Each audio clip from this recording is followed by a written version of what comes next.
ਦਰਸ਼ਕੋ break ਤੋਂ ਬਾਅਦ ਆਪਾਂ ਤੁਹਾਨੂੰ ਸਭ ਨੂੰ ਜੀ ਆਇਆਂ ਕਹਿੰਦੇ ਆ। ਸੋ ਐਂਡ ਵਾਲੇ ਸੈਕਸ਼ਨ ਦੇ ਵਿੱਚ ਤੁਹਾਡੀਆਂ ਲਿਖਤਾਂ ਹੋਣਗੀਆਂ ਤੇ ਨਾਲ ਹੀ ਗੁਰਬਾਣੀ ਵਿਚਾਰਾਂ ਹੋਣਗੀਆਂ। ਸੋ ਅਸੀਂ ਚਾਹਾਂਗੇ ਕਿ ਤੁਸੀਂ ਇਸੇ ਤਰ੍ਹਾਂ ਬਣੇ ਰਹਿਣਾ। ਦੇਖਣ ਸੁਣ ਲਈ ਲਿਖਣ ਲਈ ਤੁਹਾਡਾ ਸਭ ਦਾ ਬਹੁਤ ਬਹੁਤ ਸ਼ੁਕਰੀਆ ਜੀ। ਰਾਜ ਸਾਹਿਬ ਕੀ ਕਹਿਣਾ ਚਾਹੋਗੇ? ਦੇਖੋ ਅਸੀਂ ਆਪਣੇ ਵਿਊਅਰਸ ਨਾਲ ਪ੍ਰੋਮਿਸ ਕਰਦੇ ਹਾਂ ਪਰ ਫਿਰ ਪ੍ਰੋਮਿਸ ਨੂੰ ਜਿਹੜੇ ਵਾਅਦੇ ਵਫਾ ਨਹੀਂ ਹੁੰਦੇ। ਹੁਣ ਅਸੀਂ ਵਾਅਦਾ ਨਹੀਂ ਕਰਨਾ, ਹੁਣ ਅਸੀਂ ਅੱਜ ਪੜ੍ਹ ਹੀ ਰਹੇ ਹਾਂ ਉਹਨਾਂ ਦੀਆਂ ਲਿਖਤਾਂ। ਔਰ ਸਾਨੂੰ ਸ਼ਾਹਿਦ ਮੀਰ ਜੀ ਨੇ ਮਿਸੀਸਾਗਾ ਓਨਟਾਰੀਓ ਤੋਂ ਲਿਖਿਆ। ਉਹਨਾਂ ਨੇ ਲਿਖਿਆ, sir thank for your valuable analysis as ever. I want to comment on Umar Abdullah's response on denial of airspace by Pakistan to the flights from Sharjah to Indian occupied Kashmir. In fact, no other family has damaged Kashmir cause and Kashmiris than the puppet Abdullah family. One thing the Kashmiri people have to understand is that their problems will never end unless they get rid of this cancer for sale and puppet Abdullah family. Thank you so much. With profound regards to Sister Neelam Kaur and all team of TV84 and you. Thank you so Shahid Mir ji बहुत बहुत शुक्रिया। क्योंकि उमर अब्दुल्ला ने ਜਦੋਂ ਪਾਕਿਸਤਾਨ ਨੇ ਜਿਹੜੀ ਇਹਨਾਂ ਦੀ ਕਸ਼ਮੀਰ ਤੋਂ ਇੰਡੀਅਨ ਆਕੂਪਾਈਡ ਕਸ਼ਮੀਰ ਤੋਂ ਸ਼ਾਰਜਾ ਫਲਾਈਟ ਨੂੰ 에ਅਰ ਸਪੇਸ ਦੇਣ ਤੋਂ ਨਾ ਕੀਤੀ, ਫਿਰ ਇਹ ਘੁੰਮ ਕੇ ਗੁਜਰਾਤ ਦੇ ਉੱਤੋਂ ਦੀ ਗਏ ਤੇ ਉਮਰ ਅਬਦੁੱਲਾ ਨੇ ਇਸ ਤੇ ਇਤਰਾਜ਼ ਕੀਤਾ ਸੀ ਜੀ ਪਾਕਿਸਤਾਨ ਨੇ ਪਹਿਲਾਂ ਵੀ ਇਵੇਂ ਕੀਤਾ ਸੀ।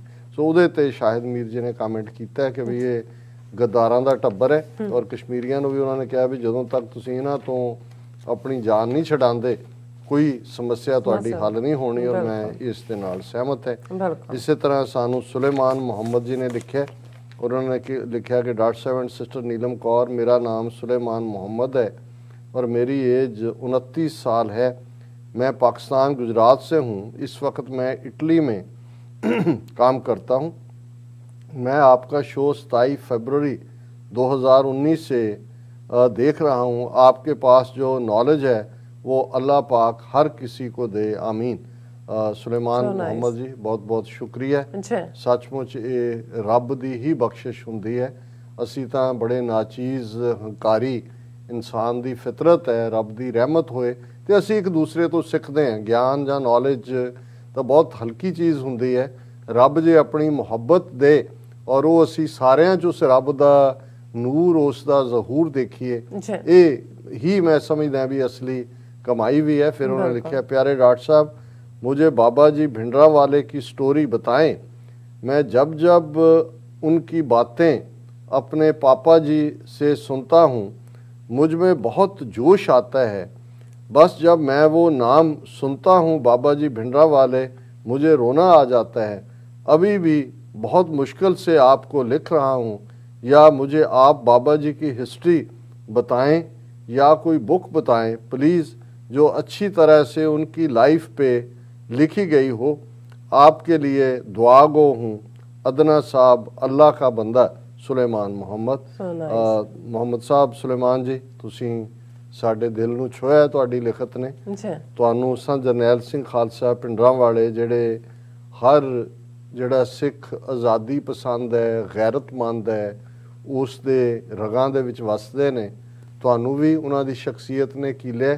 ਅਸੀਂ ਕੋਸ਼ਿਸ਼ ਕਰਾਂਗੇ ਆਉਣ ਵਾਲੇ ਸਮੇਂ 'ਚ ਕਿਸੇ ਦਿਨ ਇੱਕ ਸੈਗਮੈਂਟ ਐਕਸਕਲੂਸਿਵ, ਹਾਲਾਂ ਅਸੀਂ ਉਹਨਾਂ ਦੀ ਗੱਲ ਕਰਦੇ ਹਾਂ, ਉਹਨਾਂ ਦੀ ਕੋਟਸ ਵੀ ਕਰਦੇ ਹਾਂ। ਮੋਸਟਲੀ ਉਹਨਾਂ ਦਾ ਜਨਮ ਦਿਨ ਫੈਬਰਵਰੀ ਦੇ ਵਿੱਚ ਹੁੰਦਾ ਹੈ ਔਰ ਸ਼ਹਾਦਤ ਉਹਨਾਂ ਦੀ 6 ਜੂਨ ਨੂੰ। ਉਦੋਂ ਅਸੀਂ ਉਹਨਾਂ ਦੀ ਜ਼ਿੰਦਗੀ ਤੇ ਐਕਸਕਲੂਸਿਵ ਗੱਲ ਕਰਦੇ ਹਾਂ, ਪਰ ਤੁਹਾਡੀ ਖਾਹਿਸ਼ ਦੇ ਮੁਤਾਬਕ ਅਸੀਂ ਇਸ ਦੇ ਉੱਤੇ ਵੀ ਜਿਹੜਾ ਗੱਲ ਕਰਾਂਗੇ।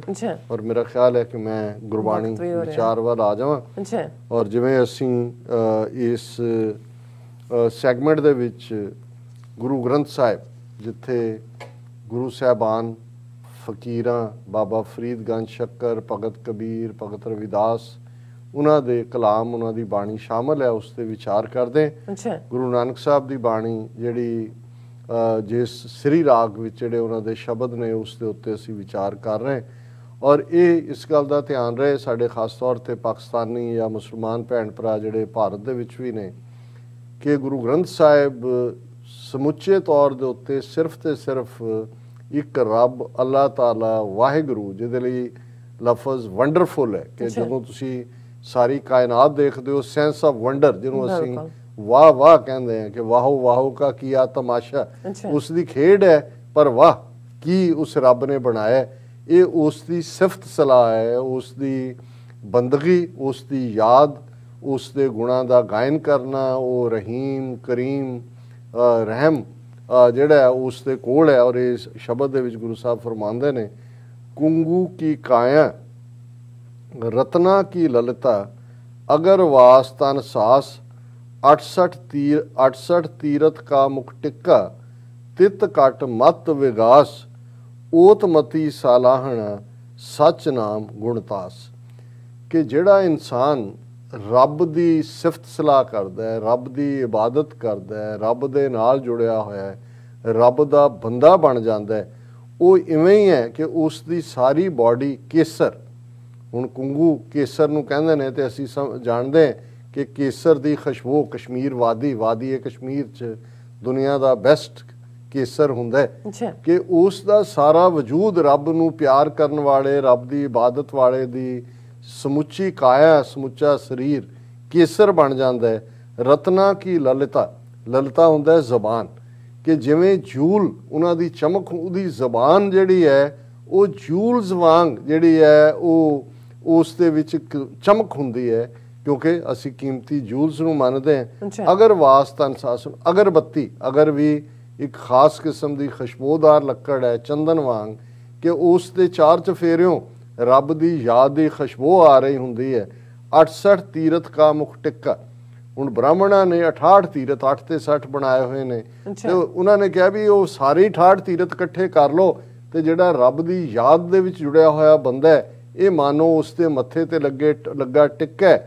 ਤਿਤ ਘਟ ਮਤ ਵਿਗਾਸ, ਉਸ ਦੇ ਅੰਦਰ ਜਿਹੜੀ ਉਸ ਰੱਬ ਦੇ ਪਿਆਰ ਦੀ ਮਤ ਦਾ ਵਿਗਾਸ ਹੁੰਦਾ ਹੈ।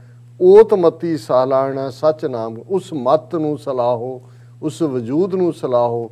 ਉਹ ਨਿਰੰਕਾਰ ਗੁਣਾਂ ਦਾ ਖਜ਼ਾਨਾ ਹੈ। ਗੁਣਤਾਸ ਦਾ ਮਤਲਬ ਹੈ ਗੁਣਾਂ ਦਾ ਖਜ਼ਾਨਾ। ਬਾਬਾ ਹੋਰ ਮਤ ਹੋਰ ਜੇ ਸੌ ਫੇਰ ਕਮਾਈ ਹੈ, ਕੂੜਾ ਜ਼ੋਰ ਰਹਾਓ। ਕਿ ਜੇ ਗੁਰੂ ਸਾਹਿਬ ਕਹਿੰਦੇ ਨੇ ਕਿ ਭਾਈ ਉਹ ਜਿਹੜੀ ਮੱਤ ਹੈ, ਜਿਹੜੀ ਰੱਬ ਦੀ ਯਾਦ ਜੁੜੀ ਹੋਈ, ਉਹੀ ਅਸਲੀ ਮੱਤ ਹੈ। ਜੇ ਕਿਸੇ ਹੋਰ ਪਾਸੇ ਜਾਓਗੇ ਫਿਰ ਤੁਸੀਂ ਜਿਹੜਾ ਕੂੜ ਦੇ ਵਿੱਚ ਜੀਣ ਵਾਂਗ ਕੂੜ ਦੀ ਦੁਨੀਆ ਦੇ ਵਿੱਚ ਰਹੋਗੇ, ਤੇ ਜੇ ਸੱਚ ਦੇ ਤੁਸੀਂ ਪਾਸੇ ਆਏ ਹੋ ਤੇ ਫਿਰ ਇਸ ਗੱਲ ਦਾ ਧਿਆਨ ਰਹੇ ਕਿ ਸੈਂਕੜਿਆਂ ਜਿਹੜੇ ਕੂੜ ਦੇ ਨਾਲ ਜੀਣ ਵਾਲੇ ਨੇ, ਇਸ ਸੱਚ ਦੇ ਸਾਹਮਣੇ ਉਹ ਫਨਾਹ ਹੋ ਜਾਂਦੇ ਨੇ। ਪੂਜ ਲੱਗੈ ਪੀਰ ਆਖੀਐ, ਸਭ ਮਿਲੈ ਸੰਸਾਰ, ਨਾਉ ਸਦਾਏ ਆਪਣਾ, ਹੋਵੈ ਸਿੱਧ ਸਮਾਰ, ਜਾਂ ਪਤ ਲੇਖੈ ਨਾ ਪਵੈ, ਸਭ ਪੂਜ ਖੁਆਰ। ਹੁਣ ਉਹਨਾਂ ਨੇ ਰੂਹਾਨੀਅਤ ਦੀ ਦੁਨੀਆ ਦੇ ਉਹਨਾਂ ਲੋਕਾਂ ਦਾ ਜ਼ਿਕਰ ਕੀਤਾ ਜਿਹੜੇ ਆਪਣੇ ਆਪ ਨੂੰ ਵੱਡੇ ਪੀਰ ਬਣ ਜਾਂਦੇ ਨੇ, ਪੂਜਾ ਕਰਵਾਉਂਦੇ ਨੇ।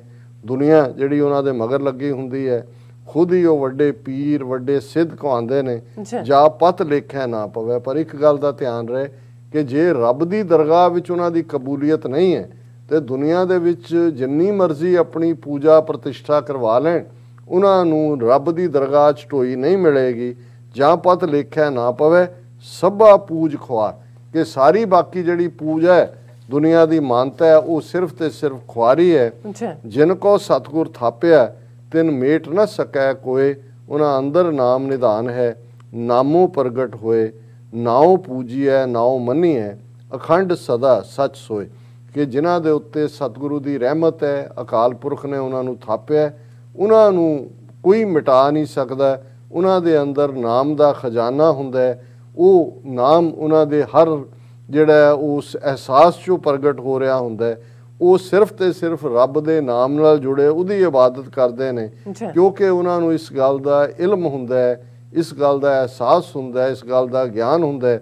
ਅਖੰਡ ਸਦਾ ਸੱਚ ਸੋਏ, ਕਿ ਉਹੀ ਰੱਬ ਹੈ ਜਿਹੜਾ ਐਵਰ ਟਰੂਥ ਹੈ, ਅਲਟੀਮੇਟ ਟਰੂਥ ਹੈ, ਉਸ ਤੋਂ ਬਿਨਾਂ ਹੋਰ ਕੋਈ ਨਹੀਂ ਹੈ। ਤੇ ਅਖੀਰ 'ਚ ਗੁਰੂ ਨਾਨਕ ਸਾਹਿਬ ਫਰਮਾਉਂਦੇ ਨੇ, ਖੇਓ ਖੇ ਰਲਾਈ ਹੈ, ਤਾਂ ਜੀਓ ਕਿਹਾ ਹੋਏ, ਜਲੀਆਂ ਸਭ ਸਿਆਣਪਾਂ, ਉੱਠੀ ਚੱਲਿਆ ਰੋਏ, ਨਾਨਕ ਨਾਮ ਵਿਸਾਰੀਐ, ਦਰ ਗਿਆ ਕਿਆ ਹੋਏ। ਕਿ ਭਾਈ ਤੁਸੀਂ ਪੀਰ ਬਣ ਜਾਓ, ਸਿੱਧ ਬਣ ਜਾਓ, ਕੂੜ ਦੇ ਨਾਲ ਆਪਣੀ ਵੱਡੀ ਬੱਲੇ ਬੱਲੇ ਕਰਵਾ ਲਓ, ਪਰ ਇੱਕ ਗੱਲ ਦਾ ਧਿਆਨ ਰਹੇ, ਅਲਟੀਮੇਟਲੀ ਮਿੱਟੀ, ਇਹ ਸਰੀਰ ਮਿੱਟੀ ਹੈ ਤੇ ਇਹਨੇ ਮਿੱਟੀ ਹੋ ਜਾਣਾ ਹੈ। ਖਿਓ ਖੇ ਰਲਾਈ ਹੈ, ਤਾਂ ਜਿਉ ਕਿਆ ਹੋਏ। ਪਰ ਜਿਹੜੇ ਤੁਹਾਡਾ ਵਜੂਦ ਹੈ, ਤੁਹਾਡੀ ਰੂਹ ਹੈ, ਉਹਦਾ ਸਫ਼ਰ ਤਾਂ ਦਰਗਾਹ ਦੇ ਵਿੱਚ ਸ਼ੁਰੂ ਹੋਣਾ ਹੈ। ਜਲੀਆਂ ਸਭ ਸਿਆਣਪਿਆਂ ਉੱਠੀ ਚੱਲਿਆ ਰੋਏ, ਕਿ ਭਾਈ ਜਦੋਂ ਇਸ ਨੇ ਖ਼ਤਮ ਹੋ ਜਾਣਾ ਹੈ ਫਿਰ ਤੁਹਾਡੀ ਸਿਆਣਪ ਕੀ ਕਰੇਗੀ, ਜਦੋਂ ਕਿ ਉਸ ਰੂਹ ਦਾ ਸਫ਼ਰ ਸ਼ੁਰੂ ਹੋਏਗਾ। ਨਾਨਕ ਨਾਮ ਵਿਸਾਰੀਐ ਦਰ ਗਿਆ ਕਿਆ ਹੋਏ, ਕਿ ਜਿਨ੍ਹਾਂ ਨੇ ਉਸ ਰੱਬ ਦੀ ਯਾਦ ਨੂੰ ਵਿਸਾਰਿਆ ਸੀ, ਰੱਬ ਤੋਂ ਵਿੱਥ ਪਾਈ ਸੀ, ਦਰ ਗਿਆ ਕਿਆ ਹੋਏ, ਰੱਬ ਦੀ ਦਰਗਾਹ ਦੇ ਵਿੱਚ ਕੀ ਹੋਏਗਾ ਇਸ ਨੂੰ ਸਮਝ ਲਓ ਕਿ ਭਾਈ ਉਹਨਾਂ ਦੇ ਪੱਲੇ ਵੀ ਖੁਆਰੀ ਹੋਏਗੀ। ਦੇਹ ਨੇ ਮਿੱਟੀ ਹੋਣਾ, ਪਰ ਅਲਟੀਮੇਟਲੀ ਉਸ ਦੇ ਦਰਬਾਰ ਦੇ ਵਿੱਚ ਜਿਹੜਾ ਉਹ ਤੁਸੀਂ ਜਦੋਂ ਲੇਖਾ ਮੰਗਿਆ ਜਾਏਗਾ ਤੇ ਉਦੋਂ ਤੁਹਾਡਾ ਮੰਦਾ ਹਾਲ ਹੋਏਗਾ। ਇਹ ਅੱਜ ਦਾ ਵਿਚਾਰ ਜੀ। ਡਾਕਟਰ ਸਾਹਿਬ ਤੁਹਾਡਾ ਬਹੁਤ ਬਹੁਤ ਸ਼ੁਕਰੀਆ, ਤੁਸੀਂ ਅੱਜ ਦੇ ਐਵੇਂ ਸ਼ੁਰੂ ਅੱਜ ਦਾ ਵਿਚਾਰ ਸਾਡੇ ਦਰਸ਼ਕਾਂ ਨਾਲ ਸਾਂਝਾ ਕੀਤਾ। ਸੋ ਇਸ ਨਾਲ ਆਪਣੇ ਵਿਊਅਰਸ ਕੋਲ ਨੇ ਇਜਾਜ਼ਤ। ਵਿਊਅਰਸ, ਸਾਡੇ ਪ੍ਰੋਗਰਾਮ ਦਾ ਸਮਾਂ ਇੱਥੇ ਸਮਾਪਤ ਹੁੰਦਾ ਹੈ। ਤੁਸੀਂ ਆਪਣੀ ਰਾਏ ਤੇ ਸੁਝਾਅ ਸਾਨੂੰ ਭੇਜਣਾ ਭੁੱਲਣਾ ਸਾਡੇ ਇਸ ਪਤੇ ਤੇ SOS@TV84.TV ਤੇ ਅਸੀਂ ਆਪਣਾ ਪ੍ਰੋਗਰਾਮ ਲੈ ਕੇ ਫਿਰ ਦੁਬਾਰਾ ਤੁਹਾਡੇ ਰੂਬਰੂ ਹੋਵਾਂਗੇ। ਤਦ ਤੱਕ ਲਈ ਮੈਨੂੰ ਤੇ ਆਪਣਾ ਸੁਣਾ ਗਿਆ ਦੋ ਦੇਖਦੇ ਰਹੋ TV84। ਬੁਲਾ ਦਿਓ ਫਤਿਹ। ਵਾਹਿਗੁਰੂ ਜੀ ਕਾ ਖਾਲਸਾ, ਵਾਹਿਗੁਰੂ ਜੀ ਕੀ ਫਤਿਹ। ਰੱਬ ਰਾਖਾ।